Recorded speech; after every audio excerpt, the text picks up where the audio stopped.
Hi, Gemini. It's your girl D here with 8th House Energy, here to do a solar return reading for you. The solar return is on June 8th, and it's in your first house. What also is there is the sun, because we're in Gemini season. And we also have Mercury there, your ruling planet, and Mercury's in retrograde. So I'm going to pull one rune. I'm going to pull a Gypsy Oracle, and I'm going to pull clarifiers as needed, and we'll talk about how these energies may be affecting you. I did go into depth. I did a video on the solar return energy that's coming and some of the energies that may come with that. I'm going to put that in the link in the box below. You want to make sure you watch that video as well, because that will help you to better understand your position and how this energy is going to affect you. So that, you know, when you go throughout the summer, you'll understand why you may be feeling a certain way, why you may be dealing with things in a certain manner. Okay, so with that being said, let's get into your reading. So the rune that came up here is the rune called Manaz. It's spelled M-A-N-N-A-Z. There are 25 runes in total. Runes are another form of divination, just like tarot cards are, just like oracle decks are. You can use anything as a form of divination if you're able to get messages from it. You're not limited to anything. I also use pictures as well. All right. Oh, we got some music coming. So, you know, it's a beautiful day here where I'm at, and a lot of people are out here having good time. Let me turn this down until they go away. All right. Well, they were playing Kwame, Only You. You know, that's an old school back in the late 80s. Kwame, only you could make me feel the way I feel, or only you could make me do the things I do. So I don't know if you guys are familiar. If you are, check that song out again. But it's Kwame. It's a hip hop artist from back in the 80s. So maybe you guys are thinking about somebody. I'm not sure. But back to the rune called Manaz. This is all about humanity. It's all about belonging, society, intellect, individualism, human nature, humankind. It also talks about individual members of a whole, social and family responsibilities, awareness of one's self, human thought and rationality. Also talks about achieving personal growth, building healthy communities, intellectual clarity, and connecting to the higher self. And then we have that clarified with the old woman card that came out in reverse. Here she is upright for those who like to see the pictures. All right, so the old woman card came out in reverse, and I want to get one more clarifier for that. And we're going to use Uno cards to clarify that. Yeah, no tarot, no traditional tarot in these readings today, for these readings. They came back around the corner. I don't know if you can hear it. But at any rate, let's see what we get. Let's clarify this old woman energy. Okay, so we have the Two of Swords in reverse. So in reference to these energies, and the reason I'm doing this is because, you know, these energies are going to be very potent, and we're going to be feeling them all throughout the summer. Okay, the energies are not really going to die down, coupled with the other retrogrades. These energies are going to be potent and felt throughout the summer. Solar eclipses, you know, yeah, we're going to feel that very strong throughout the summer. So it's very important that you understand how the energy is going to affect you. So I feel like with this energy of the Manaz here, this is talking about connecting to your higher self. This is what I get strongly with this card. And speaking of the higher self, you know, you have the sun and the moon in your first house. Now, when you have the sun and the moon in your first house, what that does is, and it's good for you that it's there, because we already have Mercury in retrograde there. Mercury in retrograde, Mercury is how we think. It's our thought center. So if we want to look at the planets and how they affect us, Mercury is the thought center. It's how we process things. Just think of Mercury as the brain, okay? And so when your brain is upside down, because Mercury's in retrograde, you may not be able to think as clearly. You know what I mean? And so that may be what's going on with you. And just remember, the first house deals with your psychological makeup, your mind, your mental makeup, right? How you perceive things, how people see you and things like that. But it also deals with your psychology. All right, the first house. So in your first house, you have the sun and the moon and Mercury in retrograde. So I feel like the sun and the moon is going to kind of balance out that, you know, weird retrograde feeling that you may get, with your thoughts. Your thoughts may not be on, everybody's thoughts are a little off with Mercury in retrograde, okay? But I feel like what's happening is the sun and the moon being in that house for you, as long as this energy is going to be happening, is going to put you in a perspective where you're going to be able to look at things where you're not too in your feminine energy, because you're not too calculating and in your emotions and your feelings, and then you're not too in your masculine energy, where you're just acting out without thinking, not worrying about what's going to happen. So it's a balance there. So you're thinking about what's been going on, what you've been experiencing, and then what you'll be doing is you'll be taking active steps towards changing the things and making things that you want to come alive, because this is a good energy for manifestation.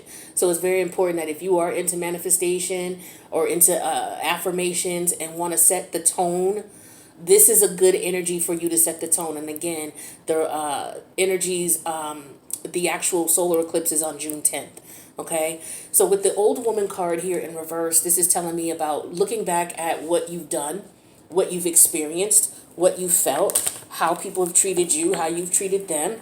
And you're learning, and you were in a situation where I feel like with the old woman in reverse, maybe you are learning lessons that you didn't learn before. So because Mercury is in retrograde, that's all about, because it deals with the mind and it deals with our logical thoughts, it's all about looking back.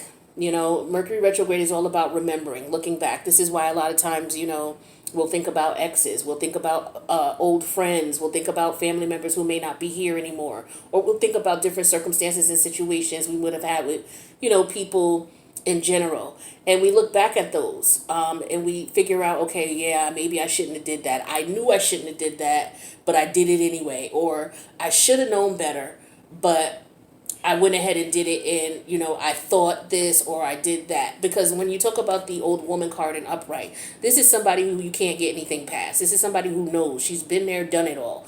She reminds me of a little bit of the Queen of Swords, right? Who's been there, who's done that. She knows what's up. She's been through pain, aggravation, stress, drama, and she's healed from it. And so as a result, you acquire wisdom.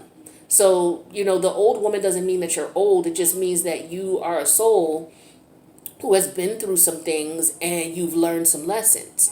Now, as a result of you focusing on yourself and looking back at the things you've experienced or been through, with the old woman in reverse here, you could be looking back at, yeah, I should have known better. Or, yeah, I could have done better. You know what I'm saying? And with the Two of Swords in reverse here, this is you, realizing, yeah, I did things the way I wanted to. Yeah, maybe people were telling me I shouldn't do this, or maybe people were suggesting to me that wasn't a good idea, but I did what I wanted to do. For others of you, it's the flip side. It's like I was listening to other people and I should have been listening to myself. I should have known better, because remember, this is an energy of self. So a lot of you may be looking back and be like, yeah, I knew I should have listened to what I felt was right. And so a lot of you are realizing now that, your thought process is just basically taking you to a place where it's like, either I should have listened, I should have known better, now I know better, so now I'll do better. It's that energy of I know better. When you know better, you'll do better, right? So I feel like that's what some of the things that you're going to be experiencing with this energy. And you can use the solar energy, the new moon energy that's coming on June 10th, to manifest what it is that you want. It's like, okay, I've learned from the things that I've been through, whether, it was somebody doing me wrong or someone I did wrong. I know where I could have, I know where I should have changed things. I know where I should change things moving forward. I know where I should change my mind state about a situation. It also deals with the outcome of a situation as well. Maybe you weren't happy with the outcome of a situation and you're thinking back at that. But I feel like with this Two of Swords energy here, this is you making decisions about things, confirming that, this is what it is, this is what I'm going to do, this is how it's going to move, this is how I'm going to move forward. So I feel like if there was some clouded vibe about what you should have done versus what you should do versus what you've been through versus what's going on now, I feel like this energy is going to help you clear that up. And so now you're going to be in a position where you're going to be able to manifest what it is that you really want and how you want to go about doing it. All right. So let's pull a card to talk about the energies that you should embody, or you could embody, because you shouldn't do anything, but you very well could, to help you to put yourself in a position of winning. with this energy. And again, don't forget to do your affirmations, okay? So what we have here is mystery, the luminous card. This is all about mystery. So this card talks about the unknown, ESP, psychic abilities, the cosmos, universal truths, oneness. See, this is what I'm talking about. These two cards are synonymous with each other because this talks about oneness as well. All right, it talks about humanitarian. So some of you are going to start thinking about others and start thinking about how your actions influence the other people around you, especially those who love you and care for you. You're going to be thinking about that. You're going to be thinking about, how you can express yourself to these others, to others around you, to those who care about you. No matter what your situation or circumstance or the type of relationship you have, especially with family members and friends, people who are close to you. This also talks about shadow work. So a lot of you are in the energy of doing shadow work. Yeah. Looking back and reflecting on what you've been through and taking responsibility for your part in it is shadow work. And then, moving forward to figure out, okay, well, what can I do now? That is shadow work. All right. So I feel like that's what you're going to be doing, because when you're connecting with yourself, right, awareness of one's self, you are accepting the fact that, look, I have a place in this world. I'm accepting my responsibility in this world. And as a result, in order for me to be a productive member in this world, I need to focus on what it is that I can do to make myself better. Because in the end, it's the man in the mirror. If you want to fix the world, start with yourself. Look in the mirror, start with yourself. And I feel like this is the energy that you guys are going to be in. Yeah, because this is about inner knowing. This is about other worlds, also tapping into your higher self to help you do this. So meditation, whatever forms of occult energy that you like to tap into, whether it's affirmations, whether it's, pulling cards on yourself, getting a reading, Reiki, meditation, going into the ocean, going for a nature walk, like connecting with nature and connecting with yourself is going to put you in a position where you're going to be able to see what it is that you need to see, figure out how far you've come, what you want to do, what you feel you need to do, and then you can go ahead and put that into affirmations and manifest that. So that's what I got for you in reference to the solar eclipse that's coming on June 10th and how you can use those energies. And if you want to get a little bit more detailed into it, check out the video. The link is in the box below that I did about, how we're going to be experiencing these energies as a whole, as a planetary body. All right, so that's what I got for you, Jimmy. I hope that this is something that would be able to put you in a position to think about what it is that you want to manifest and how you can use these energies to benefit you. And I thank you for tuning in and for checking out the reading. If you haven't subscribed, feel free to do so. Check out the other readings. And if this resonated in any way, feel free to click the like button. All right, thank you so much for your love, and I will see you in the next reading.